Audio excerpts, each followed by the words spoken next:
Mä ymmärrän Päivi Räsästä.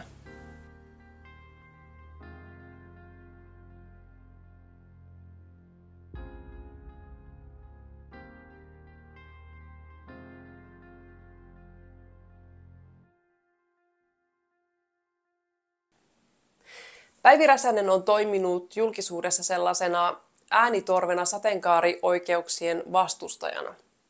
Eli voidaan sanoa, että hän jopa taistelee sen eteen, ettei sateenkaarioikeudet menisi läpi.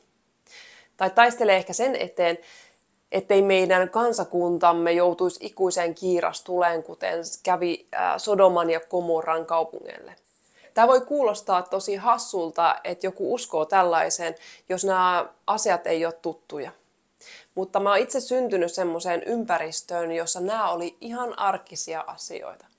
Homoseksuaalisuudesta ei juurikaan puhuttu mun ollessa helluntaiseurakunnassa, koska mä tulkitsen sen, että se oli kaikista pahin asia, mitä voi olla. Mä muistan, kun joku vähänkään yritti tuoda ymmärtäväisyyttä seksuaali- ja sukupuolivähemmistöä kohtaan, niin se heti vaimennettiin. Tyylillä, mutta homous on pahin synti, mitä on, eikä sitä voi millään tavalla puolustaa. Ja sitten se keskustelu jäi siihen. Ja mun täytyy myöntää, että mä olen itsekin vaimentanut ihmisiä, jotka on yrittänyt tuoda tätä esille, koska mä itse pelkäsin. Sateenkaarivähemmistöjen oikeuksien vastustajat pelkää niitä kauhukuvia, joita Raamatun fundamentalistinen tulkintatapa tuo. Ja onhan ne tosi raakoja mielikuvia. Kun mä kerroin mun läheisille olevani naisiin päin, niin mä näin sen todellisen pelon heidän kasvoillaan. Ei pelkoa vaan mun puolesta, vaan pelkoa siitä, mitä muuta pahaa tämä asia voi tuoda. Mun yksi läheisimpiä ihmisiä sanoi mulle, kun mä kerroin hänelle, että mä rakastan yhtä naista, niin hän sanoi mulle, että mä vien tämän mun rakastamani naisen helvettiin. Hän pelkäsi, että mä oon demonien riivaama. Hän pelkäsi myös jotain muuta. Jos sä ymmärrät tämän pelon, sen maailman, missä eletään, niin sä voit ymmärtää myös Päivi Räsäsen kaltaisia henkilöitä, jotka taistelee meidän oikeuksia vastaan. Ymmärtäminen ei kuitenkaan osoita saman mielipiteen omaksuntaa, mutta se voi avata mahdollisuutta dialogiin. Dialogiin, jossa nähdään ihminen.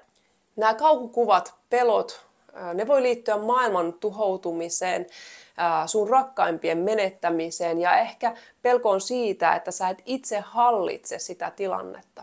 Sä et tiedä, mitä sä sanot, sä et tiedä, mitä sä teet, on aika kiusallista, kun sun rakas ihminen kertoo olevansa sateenkaareva.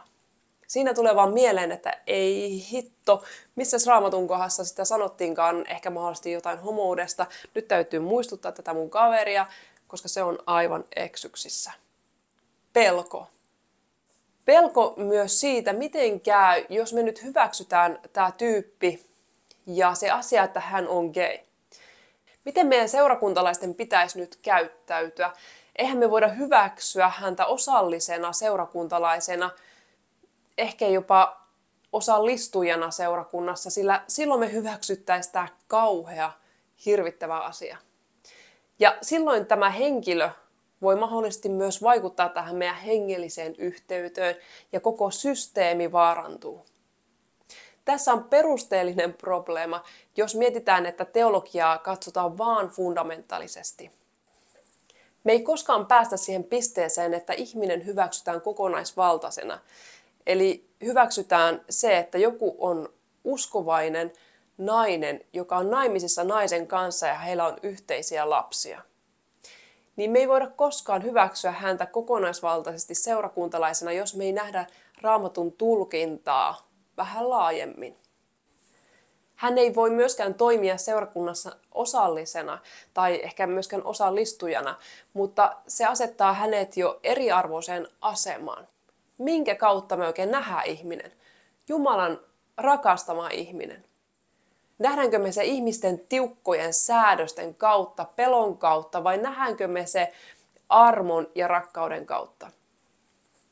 Seurakunnassa on piilossa edelleen, ja se tiedetään, sateenkaari-identiteettiä omivia henkilöitä, jotka piilottelee identiteettiään tai lähtee pois seurakunnasta. Ja lähtevät sen takia pois, että he pysyisivät hengissä. Nyt puhutaan Jumalan rakastamista ihmisistä. Sinä sateenkaari-ihminen, jos katsot nyt tätä, niin sä et ole Jumalan kauhistus. Sä oot just sellaisenaan rakastettu ja armahdettu. Jos sun oikeuksia poljetaan, se johtuu pelosta ja ymmärtämättömyydestä. Se ei johdu sinusta. Mutta se ei siltikään ole millään tavalla oikeutettua.